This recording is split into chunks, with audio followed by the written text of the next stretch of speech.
बहुत बड़ा एक सिलसिला, एक मसला जो चलता आ रहा था, आज आखिरकार उसका हल हुआ। और आपके इल्म में होगा कि कुछ अरसे कबल वज़ीर-ए-आज़म पाकिस्तान मोहतरम जनाब शहबाज शरीफ साहब ने अपने कानूनी और आइनी इख्तियारात को इस्तेमाल करते हुए एक्ट के क्लॉज के तहत पीएमसी को डिज़ोल्व किया था और उसके बाद एक सर्च कमेटी वजूद में आई। सर्च कमेटी ने अपने तमाम कानूनी तकाज़े पूरे किए और इश्तहारात के ज़रिए पूरे मुल्क से तिब्बी माहिरीन को मदऊ किया कि वो आएँ, उस सर्च कमेटी में अप्लाई करें, उसमें इंटरव्यू दें और फिर ताकि सिलेक्शन का अमल नंबरिंग के ज़रिए पूरा किया जाए।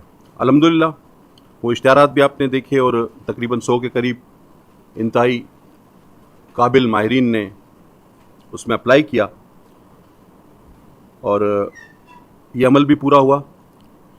उसके बाद जिनकी हाई नंबरिंग थी उनकी लिस्ट वज़ीर-ए-आज़म पाकिस्तान को इरसाल कर दी गई और जो उन्होंने मेहरबानी फरमा कर मंजूर की और इस तरह से एक नई पीएमसी वजूद में आई और उसका आज पहला इजलास हुआ। और उसने अपने इस इजलास में जो मुझे अभी बताया गया तो मैं चाहूँगा कि आपसे शेयर करूँ कि जो फ़ैसले किए। मेरे साथ मौजूद हैं जनाब प्रोफेसर नौशाद शेख साहब, ये हमारी नई पीएमसी के प्रेसिडेंट मुंतखब हुए हैं। विद इन द पीएमसी जो मेंबर थे उन्होंने इनको मुंतखब किया। और डॉक्टर खुर्शीद साहब डेंटल सर्जन हैं, वो वाइस प्रेसिडेंट मुंतखब हुए। आप सबके इल्म में है कि इस वक्त मुल्क जो है वो बुरी तरह सैलाब की वजह से बुरी तरह मुतासर है। हुकूमत पाकिस्तान, वफाक सूबे दिन रात अपने अफेक्टेड लोगों की मदद के लिए कोशां हैं। हमारे दोस्त ममालिक भी मदद कर रहे हैं। गर्ज ये कि 24 घंटा, अगर 24 घंटे हैं दिनों रात में, तो ज़िम्मेदार 18-18, 20-20 घंटे इस सिलसिले में काम कर रहे हैं, क्योंकि आफत इतनी बड़ी है। 1300 लोगों की जानें जा चुकी हैं कमोबेश, 3 करोड़ से ज़्यादा मुतासिर हुए हैं, लाखों लोग बेघर हो गए। तो ये इतनी बड़ी मुसीबत है कि इसका हम सबको मिलकर सामना करना होगा। और इसी सूरत-ए-हाल में ये फैसला किया है पीएमसी ने कि एमडी केट का इम्तिहान जो है वो ताहुक्म सानी मुलतवी कर दिया गया है, क्योंकि सिंध और बलूचिस्तान में इलेक्ट्रिक से लेकर इंटरनेट तमाम डिस्कनेक्ट हो गए थे और पंजाब और केपी के भी कई इलाकों में यही सूरत-ए-हाल पेश आई। लिहाजा ऑनलाइन अप्लाई करने से लोग रह गए, पूरी तरह अप्लाई नहीं कर सके, लोगों की हक तलफी हो रही थी। तो ये एक बेहतर फैसला था जिससे मुझे आगाह किया गया है। और अब ये इम्तिहानात सूबों को, जैसे कि मुझे प्रेसिडेंट साहब ने बताया, इफ आई एम रॉन्ग, जहाँ भी मैं गलत हुआ बता दीजिएगा। पोर्टल भी खोल दिया है और ये पोर्टल जो है मजीद 2 हफ्ते के लिए और खोल दिया गया है कि जो रजिस्ट्रेशन से रह गए हैं बच्चे, वो इसमें रजिस्ट्रेशन करवा सकते हैं अपनी, जो भी इफेक्टिव एरियाज से और जहाँ से भी, वो 2 हफ्ते मजीद इस पोर्टल को खोल दिया गया है कि वो इसमें अपनी रजिस्ट्रेशन कराएं। और फिर एमडी केट का इम्तिहान जो है वो सूबों की मुशावरत से, और जहाँ तक मुझे आज इस कमेटी का सेंस लगा है कि सूबे अपनी मर्ज़ी से इसको रखेंगे। और परसेंटेज जो थी पहले 65%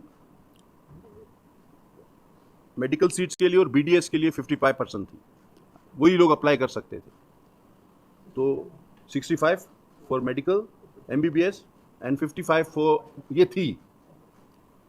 अब इसको घटाकर एमबीबीएस के लिए 55 10% घटाया गया है और एमडी डेंटल के लिए 45 कर दिया गया है कि ये बच्चे भी अप्लाई कर सकते हैं।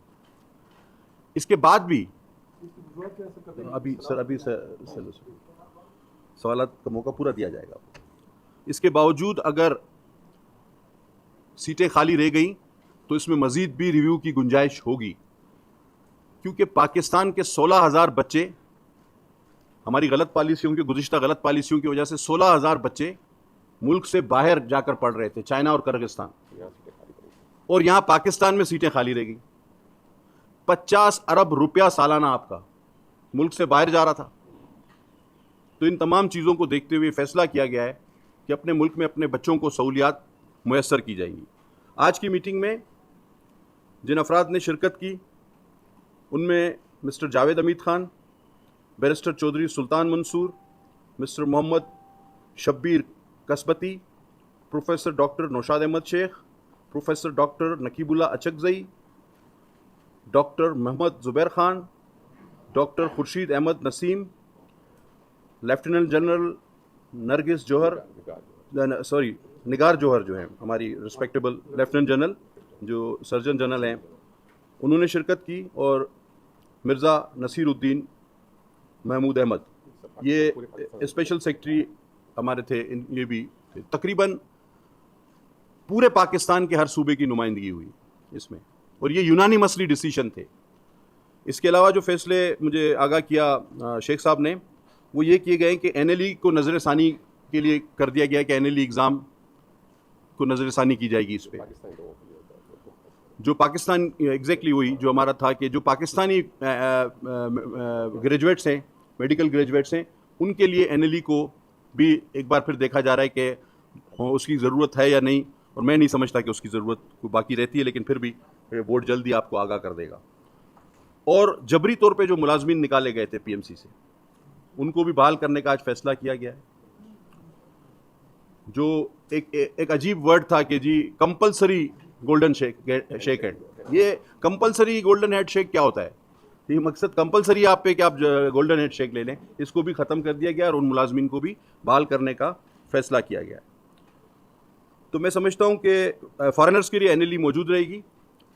तो ये एक बहुत बड़ा ज़हनी रिलीफ है माओं के लिए, बच्चों के लिए, जिनके जो वालिदैन हैं उनके लिए एक कशमकश की सूरत-हाल में थे बच्चे, उनकी फैमिलियाँ। ज़ाहिर है आप में से भी जिसके हमारे बच्चे पढ़ते हैं, बेटियाँ, भाई,